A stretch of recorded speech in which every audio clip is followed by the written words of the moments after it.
Shalom, peuple de Dieu. Nous voici encore dans votre émission Sacerdoce Royal, donc www.sacerdoce-royal.com.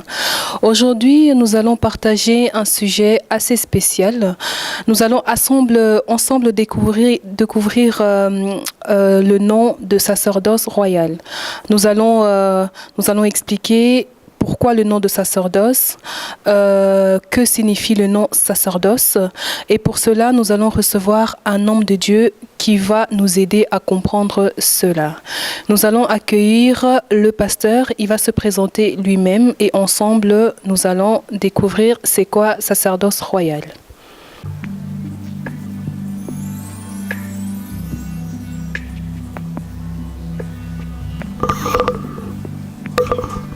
Shalom, pasteur.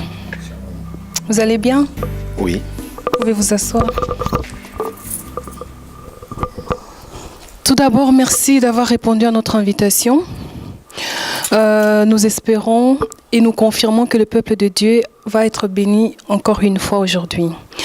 Pasteur, est-ce que vous pouvez vous présenter, car nous savons que vous êtes un pasteur, mais nous voulons que le peuple de Dieu sache, vous êtes pasteur comment, vous venez de quelle église, vous êtes dans quel pays, donc si vous voulez bien vous présenter.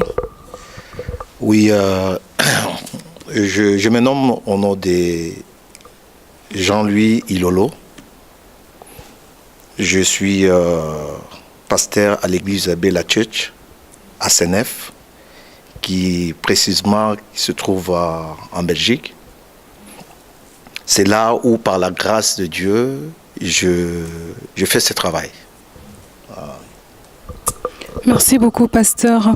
Pasteur, aujourd'hui, nous avons notre thème, notre grand thème, sacerdoce royal. Car ce site porte le nom de sacerdoce royal. Mais le peuple de Dieu, ils vont pas comprendre pourquoi le nom de sacerdoce royal. C'est pour ça que nous vous recevons aujourd'hui, pour que vous puissiez un peu expliquer au peuple de Dieu pourquoi nous avons choisi le nom de sacerdoce royal. Donc, est-ce que vous pouvez nous expliquer tout d'abord la définition pour savoir c'est quoi sacerdoce royal? Sacerdoce royal, même moi, quand j'ai été invité par ce site, je me suis demandé, je me suis aussi posé des questions. Je dis, mais le monsieur, il a eu quand même une révélation de comprendre l'importance même de ce nom. Je me suis posé la question, parce que c'est un nom que beaucoup de gens, beaucoup de chrétiens ne maîtrisent pas. Or, sacerdoce royal, en grosso modo, c'est Jésus-Christ. Oui. On peut le trouver dans l'Ancien Testament et jusqu'au Nouveau Testament. C'est là où la Bible nous parle de sacerdoce royal. Quand Jésus lui-même est venu, j'ai toujours aimé dans sa prière de Jean 17, le docteur, je dirais Louis II, il a quand même dit un titre on a mis, prière sacerdotale. C'est-à-dire, c'était une prière pour les enfants de Dieu, où Jésus avait dit, or la vie éternelle, c'est qui te connaissent, toi, le vrai seul Dieu, et celui que tu as envoyé. Déjà, dans ça, Jésus nous présentait déjà, il nous parlait de ça. Okay. Ça. Donc, vous avez dit tout à l'heure que sacerdoce royal se trouve dans l'Ancien Testament et aussi dans le Nouveau Testament. Vous pouvez nous expliquer c'est quoi sacerdoce royal dans l'Ancien Testament et encore dans le Nouveau Testament pour que le peuple de Dieu puisse comprendre c'est quoi la différence et quelle a été l'évolution?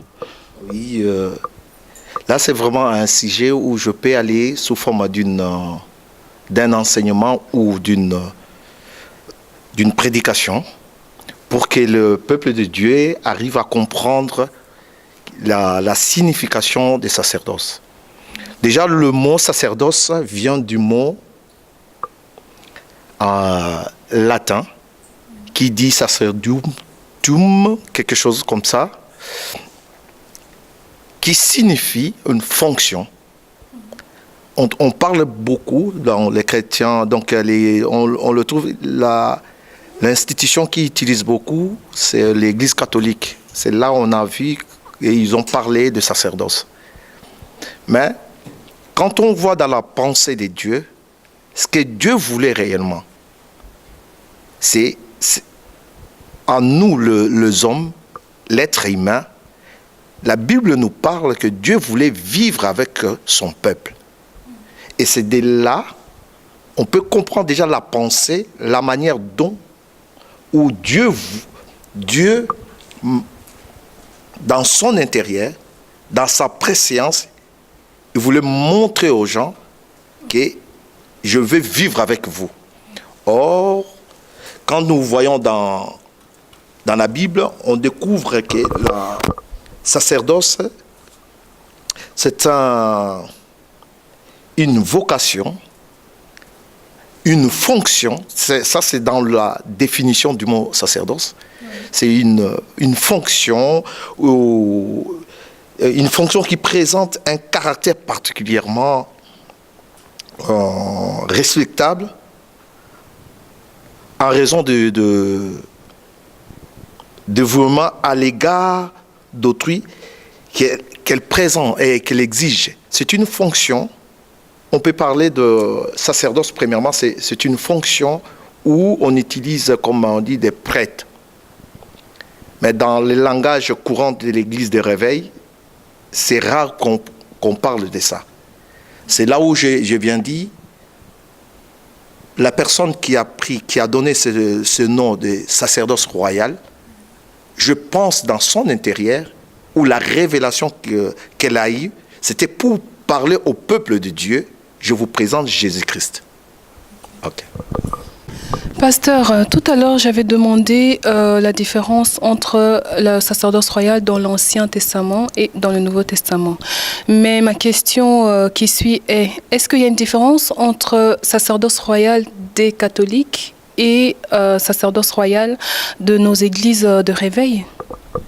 Il y a pas une différence. Il n'y a pas une différence dans ça. Ce qui est là seulement, l'Église catholique utilise là dans la fonction des prêtres, puisque ce sont eux qui ont l'origine même pas l'origine, mais le commencement de l'Église dans l'âge moderne. C'est ça qu'on le retrouve dans l'Église catholique. Mais ce que je voulais dire, dans l'Ancien Testament, je voulais même parler d'un exemple. J'aime ça parce qu'on peut comprendre sacerdoce en partant de Moïse. C'est de là on comprendra qu'est-ce que le sacerdoce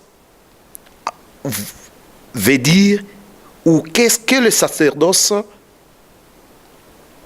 peut être pour un enfant de Dieu.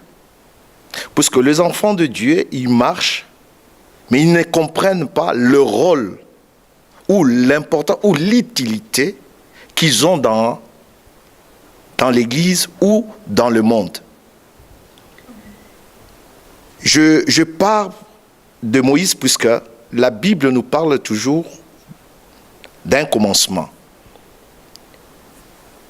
Dieu a entendu les cris de son peuple qui séjournait en Égypte, où son peuple était en esclavagisme de Pharaon. Mais un jour, Dieu a entendu ce cri-là et Dieu est descendu. C'est là maintenant on le retrouve ça dans Exode 7 ou Exode 3. Dieu dit à Moïse, j'ai entendu les cris de mon peuple et je suis descendu. Quand Dieu était descendu, où Moïse a vu, et tout le monde connaît la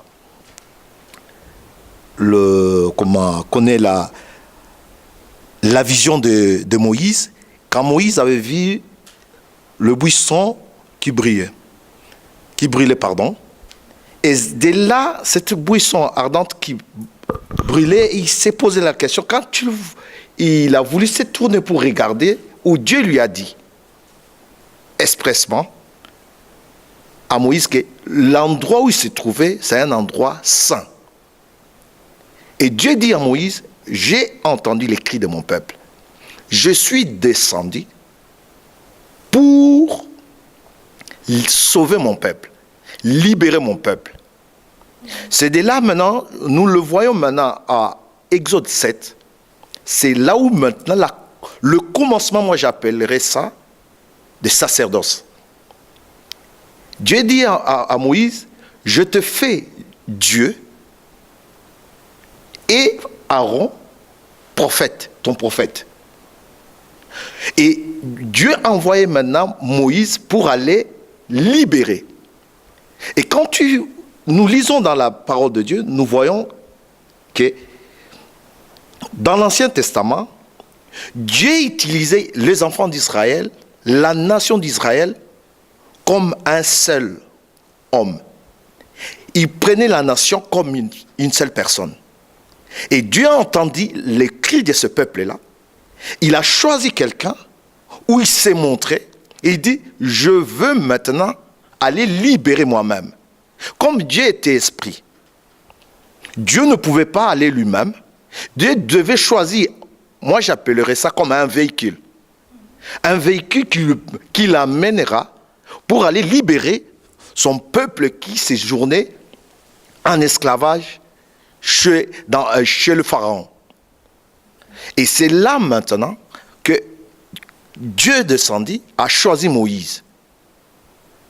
On voit maintenant, dans cette histoire, nous comprenons déjà qu'est-ce que signifie le sacerdoce. Tantôt je disais au début, quand tu m'avais posé la question, sacerdoce royal c'est quoi? J'ai dit, c'est Jésus-Christ. Mais j'ai dit, sacerdoce c'est un temple spirituel. C'est le temple. Quand nous lisons même dans l'étymologie ou dans la rousse, ouais, vous allez voir qu'on parle de ça. J'aimerais même, c'est la version même de catholique. On explique, le sacerdoce c'est un temple spirituel. Une maison. C'est là. Quand Dieu a choisi Moïse, c'était un exemple pour voir comment le devenir d'un homme, d'une personne.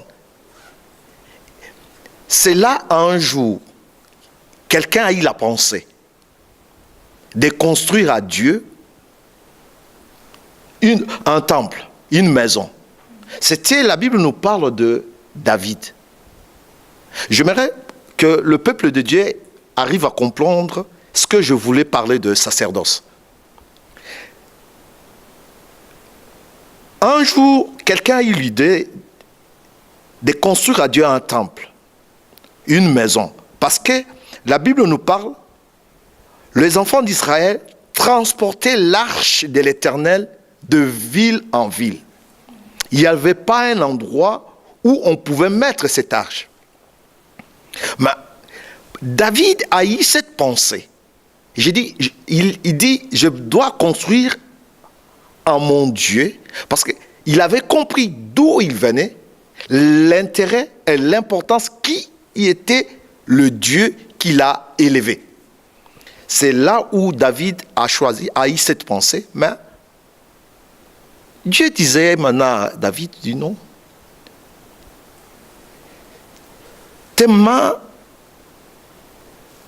t'as beaucoup, donc tes mains sont couvertes du sang. Il y a beaucoup de sang dans tes mains. Je ne souhaiterais pas que tu construises pour moi, mais la pensée que tu, je permettrai à un de tes enfants de le faire. C'est là où maintenant que Salomon a eu l'idée. Salomon a eu l'idée, il dit, je vais construire. C'est le temple de Jérusalem qu'on nous parle, que nous lisons dans la Bible. Et lorsque Salomon a construit ce temple, à la fin de la construction, il a fallu maintenant Salomon dédicace maintenant le temple à Dieu. J'aime cela parce que c'est le mystère même du Nouveau Testament. On voit comment le Nouveau Testament, comment le temple typifiait déjà Jésus-Christ. Et lorsqu'il a construit à la fin, au moment de dédicacer maintenant le temple, c'est là où Dieu est descendu. Mais comme Dieu ne peut pas habiter dans une maison faite d'hommes, que les hommes ont construite, Dieu ne peut pas habiter là. Mais qu'est-ce que la Bible nous dit seulement? C'est là, cette histoire que je parle, on le retrouve dans des chroniques. C'est dans la chronique, la gloire seulement. On parle la gloire de Shekinah. La gloire de Dieu est descendue. Mais dans cette histoire que je suis en train de parler, ce qui est important, les déclarations que Salomon avait dit à Dieu. Tu vas voir que dans ces déclarations, il a dit, dans ce temple, toute personne qui entrera, qui adressera sa prière dans ce temple, que Dieu l'exauce. Il a même dit, ce qui est encore frappant, même si son peuple se trouve loin, même à captivité, mais s'il tourne le regard en direction de ce temple, que Dieu l'exauce. Donc c'était quelque chose que le temple représentait Dieu sur terre. Hein? Or, quand nous voyons dans ce temple, il y a 3 parties. Lors de la construction de ce temple, il y a ce qu'on appelle le parvis, après le lieu saint et les lieux très saints. La Bible nous dit, dans les 3 parties, on ne pouvait pas entrer dans les lieux très saints uniquement que le souverain sacrificateur.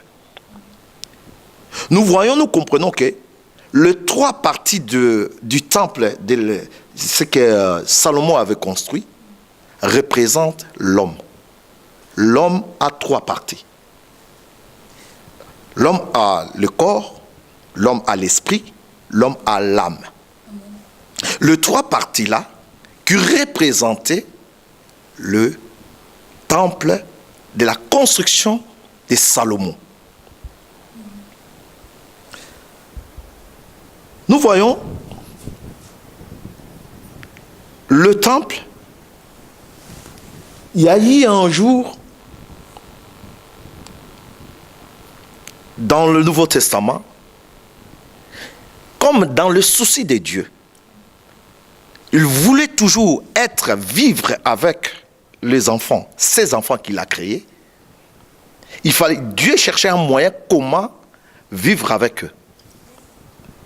J'aimerais parler un peu de Moïse, parce que j'ai dit de Moïse au début, quand Dieu a rencontré Moïse. Les lecteurs de la Bible, ils pouvaient lire dans la Bible, ils verront que Dieu dit à Moïse, « Je me suis révélé à Abraham comme Dieu tout-puissant, mais à toi je me révèle comme éternel. » Oh, j'aime vraiment ces versets. Pourquoi Dieu s'est révélé à Moïse comme Dieu éternel? Il s'est révélé à Moïse, Dieu éternel, c'est-à-dire Dieu qui est toujours présent. Donc Dieu voulait être présent. Même quand Moïse lui avait posé la question à Exode 3, il lui a dit, si je vais devant les anciens d'Israël, quand ils me poseront la question, quel est ton nom? Qu'est-ce que je leur dirai? Il dit, dis-leur que je m'appelle ou je me nomme, je suis. Un je suis, c'est-à-dire la même chose que Dieu éternel. Donc, il devait être avec Israël chaque jour présent. Or, Dieu, comme était esprit, c'est là où je parle de sacerdoce. L'Ancien Testament, on nous a montré du temple de Jérusalem. J'ai dit, tu m'as posé la question tantôt, pasteur, quel est dans l'Ancien Testament, là où on parlait des sacerdoces, et dans le Nouveau? Je suis toujours dans l'Ancien Testament. Je parle de l'Ancien Testament par rapport au terme sacerdoce. Puisque le mot, quand tu n'as pas la révélation, quand tu ne comprends pas le mot, ça restera qu'un simple ou une simple citation. Or, en réalité, le mot sacerdoce, ça veut dire une maison, un temple. Et c'est ça maintenant. Comme Dieu voulait vivre avec son peuple. Déjà, dans l'ancien temps, il a dit à Moïse, il a dit, je susciterai un prophète puissant comme toi, qui viendra après. Et nous arrivons maintenant dans le Nouveau Testament. Et dans le Nouveau Testament, qu'est-ce qui s'est passé? Puisque ce temple-là n'existait plus. Aujourd'hui, quand on parle maintenant, là où il y avait le temple de Jérusalem, il y a maintenant le mosquée de Omar, où les musulmans ont mis là. Donc les temples n'existent plus. C'est même la bataille entre Israël, le peuple de Dieu, avec le musulman, les Palestiniens. C'est à cause de ça. Mais, excusez-moi. Donc c'est comme si ce peuple, disons, ça a été maudit alors, à cause, vu qu'ils ont enlevé le temple que Salomon avait créé pour Dieu. Non, nous, bon, là, on parlera ça après. La maudit, non. Je ne dirais pas ça comme ça. Mais ce que je sais, c'est un peuple qui sont un peuple qui est à côté par rapport à la parole. Et c'est dû aux destructions en fait du temple. Bon. Je ne vais pas entrer par là, mais je crois que ça, c'est le peuple là, leur existence, ils viennent de la prophétie ou l'accomplissement de la parole de Sarah, qui a suscité que ce peuple là existe aujourd'hui. Ah, continue. Donc, nous voyons dans le Nouveau Testament, lorsque Jésus est venu, Jésus a dit aux disciples, aux gens qui l'entouraient, qui le suivaient, même c'était une des accusations de Jésus devant les pharisiens et devant Ponce Pilate, qu'il avait dit qu'il détruira ce temple et dans les trois jours, il va là le reconstruire. Pourquoi il disait cela? C'est là où maintenant le mystère du sacerdoce royal commence. Le mystère maintenant. Comme Dieu, dans son amour, dans sa préséance, il voulait vivre avec les êtres humains. Parce qu'on peut aller plus loin dans la création même, dans Genèse. Mais comme nous parlons de beaucoup de choses,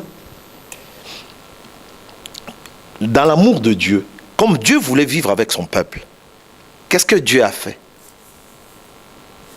Il a dit, par l'entremise de ses prophètes, Ésaïe qui dit, une vierge concevra un jour pour l'accomplissement de la chose. Et nous voyons désormais, il dit, un fils, un enfant nous est né, un fils nous est donné. Un fils nous est donné. On l'appellera Père éternel, Dieu puissant, conseiller, l'admirable. Ça, c'était dans la prophétie d'Ésaïe.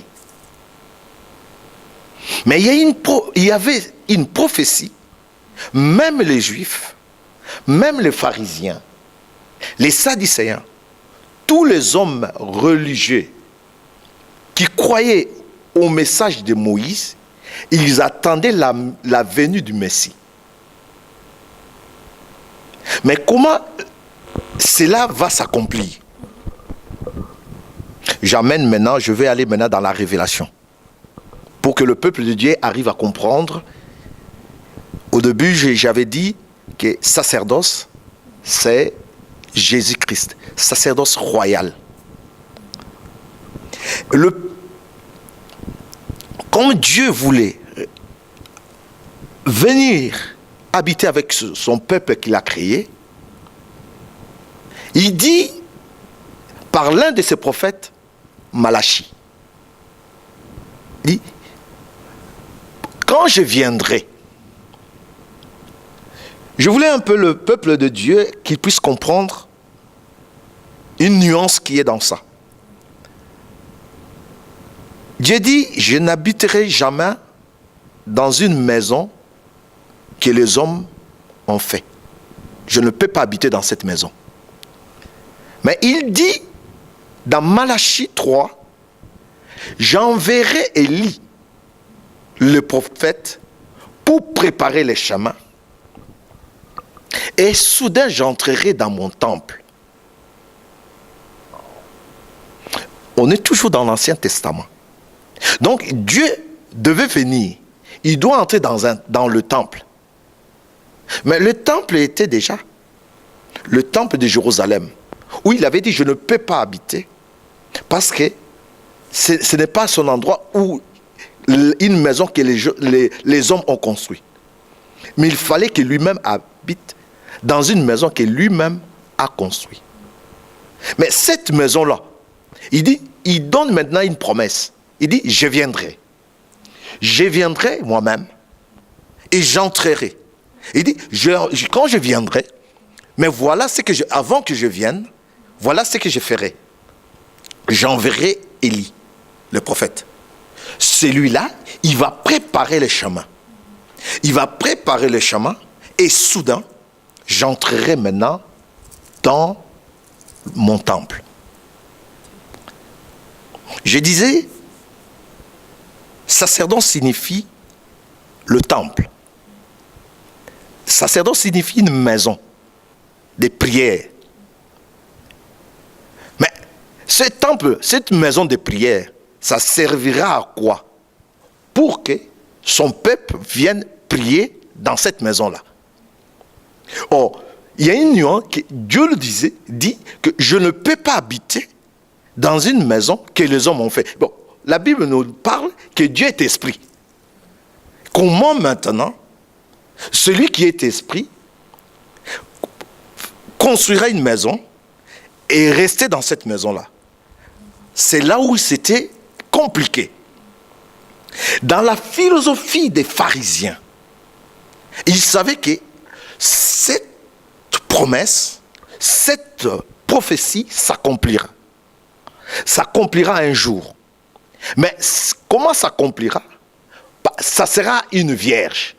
Mais dans leur théorie, cette vierge-là, pour les êtres humains, peut-être elle viendra du ciel comme ça. Parce qu'ils ne pouvaient pas imaginer que Dieu utilise la manière dont il a fait. Il voit.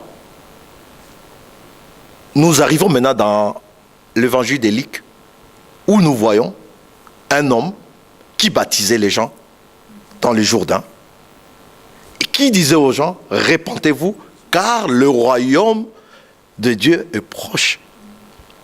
C'est là où maintenant il parlait. Cet homme Jean-Baptiste, que tu l'as bien cité, il parlait de ça.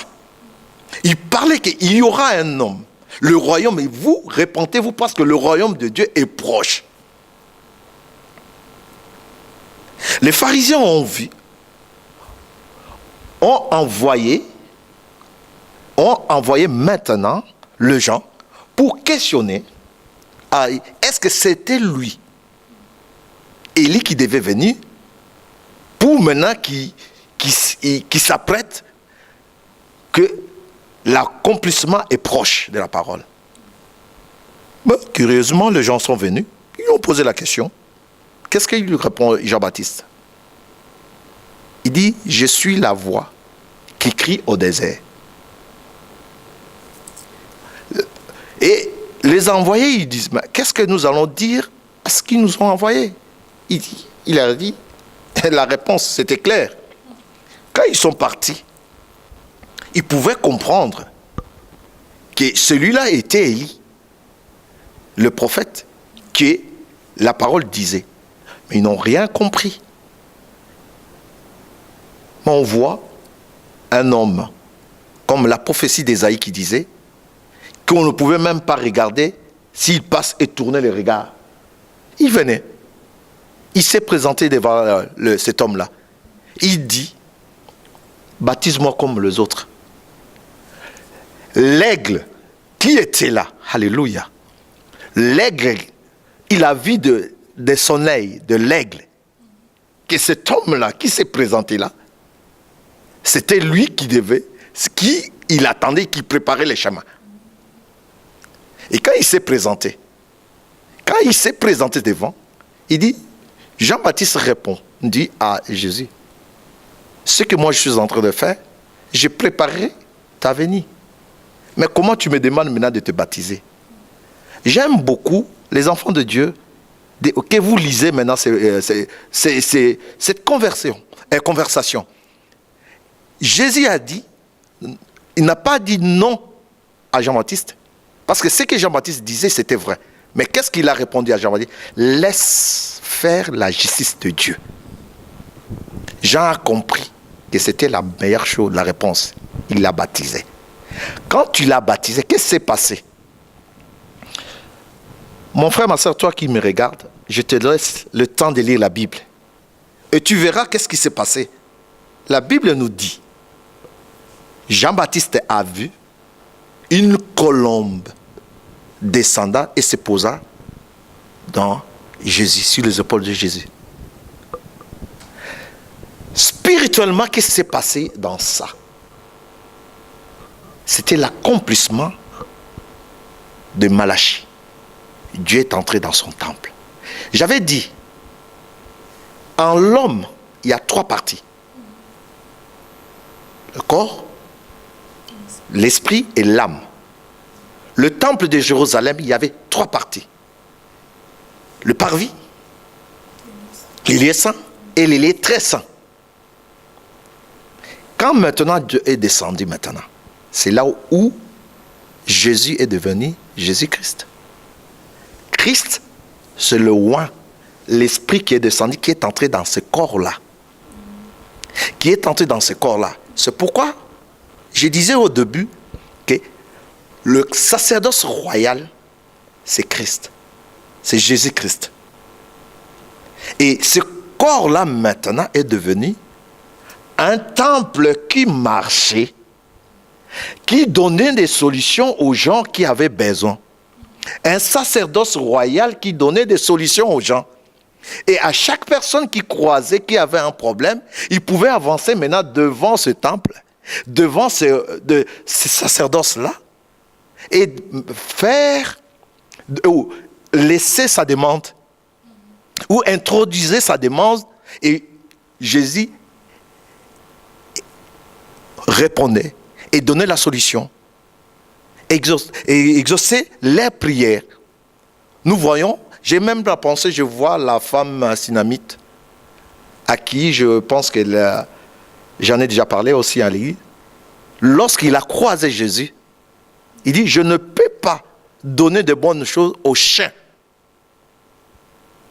Mais la femme Sinamite, syrophénicienne, pardon, la femme syrophénicienne, quand elle a compris la chose, comme il avait la révélation que c'était le temple et le sacerdoce royal, c'était le temple spirituel qui marchait, qu'est-ce qu'elle a dit? Même les chants. Puisque un chant dans le langage hébreu ou hébraïque, ou dans le temps, c'était des païens. Or, lui était venu. Je retourne maintenant dans Jean 1. Je suis venu chez les siens, mais les siens ne me l'ont pas reçu. À tout ce qui... Il est venu chez les siens, mais les siens ne l'ont pas reçu. Mais la femme syrophénicienne, quand elle avait compris, elle a saisi la chose, qu'est-ce qu'elle a fait? Elle est avancée, malgré l'embuscade. Que la personne qui croyait qu'il pouvait lui donner la solution, la personne l'appelle une chienne. Mais comme elle avait la révélation, elle avait compris, elle a attendu, elle a eu la solution à son problème. Donc c'est ça que je parlais, la sacerdoce. Mais nous, maintenant, les chrétiens, je voulais maintenant un peu que les chrétiens comprennent ça. Les chrétiens sont, la Bible nous dit, je voulais un peu lire dans... Je voulais lire ça dans... donc, dans Romains 12.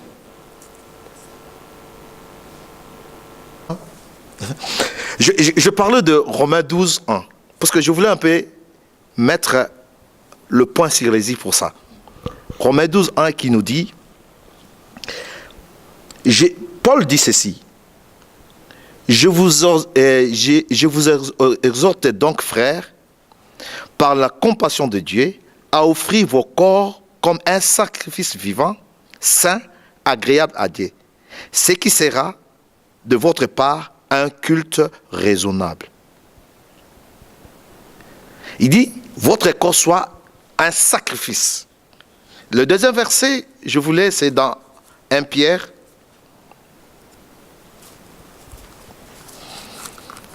« 1 Pierre 2 ». Je vais lire le verset 9. Écoutez ce que la Bible nous dit. Amen. La Bible est claire. Tu vas dire, mais qu'est-ce qu'il nous raconte encore là? Écoutez,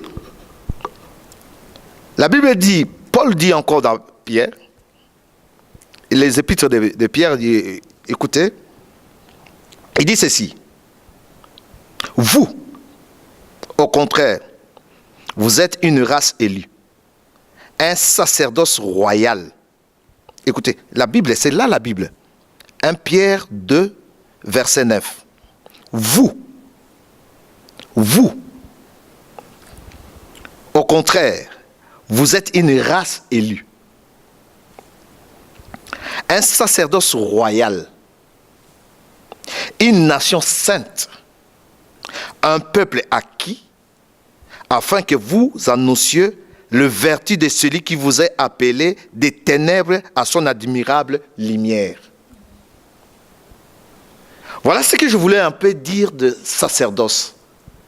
Sacerdoce, c'est nous. C'est le temple. 1 Corinthiens dit, ne savez-vous pas que votre corps est le temple du Saint-Esprit? Je pense que c'est un sujet qui est vaste. Je vais encore aller plus loin. Parce que là, je veux maintenant démontrer, parce que le problème qui est, c'est dans le Nouveau Testament. Je parlais de l'Ancien Testament, je montrais comment le temple de Jérusalem jouait le rôle. Jusqu'aujourd'hui, le juif, quand il prie, il tourne le regard toujours en direction de ce temple. Pourquoi? Parce qu'il croit qu'à la promesse, aux prières ou dédicaces que Salomon avait dédiées, que dans toute personne qui tourne le regard en direction de ce temple-là, la personne a la solution. Même nous, aujourd'hui, dans le Nouveau Testament, on tourne le regard vers Jésus. Et tout ce que tu vas prier, Dieu te le donne. Parce que c'est là où Dieu s'est caché. Et au nom de Jésus, Dieu te donne tout. Je voulais que le peuple de Dieu arrive à comprendre cela. Quand vous comprenez que ça, que ma prière, quand j'adresse ma prière, pourquoi Dieu exauçait la prière des peuples hébreux ou des juifs? Parce que la présence de Dieu était dans les lieux très saints, où on ne pouvait même pas entrer si tu as des gens. On n'entre qu'une fois, les souverains sacrificateurs. Mais nous, aujourd'hui dans le Nouveau Testament, nous avons un temple qui est spirituel, Jésus. C'est pourquoi on dit le corps mystique, le corps spirituel de Jésus. Et la prière adressée à Jésus, au nom de Jésus, Dieu nous le donne. Parce que c'est un temple, sacerdoce royal. Je n'ai pas encore entré pour parler maintenant de choses en profondeur. Parce que nous jouons un rôle. Parce que dans 1 Pierre 2, je t'invite, mon frère, ma soeur, de lire ça, 1 Pierre 2, 9, pour comprendre le rôle d'un chrétien. Et je pense que si on aura encore le temps, nous continuerons à parler et nous parlerons sur le rôle, l'importance, le rôle d'un chrétien. Quand tu l'as compris ces choses, comment il sera? On sera très fort. C'est une âme très forte. Mais le problème que les chrétiens ne comprennent pas, c'est qu'ils sont. Amen. Donc merci beaucoup, pasteur. Je pense que le peuple de Dieu a été édifié. Moi également.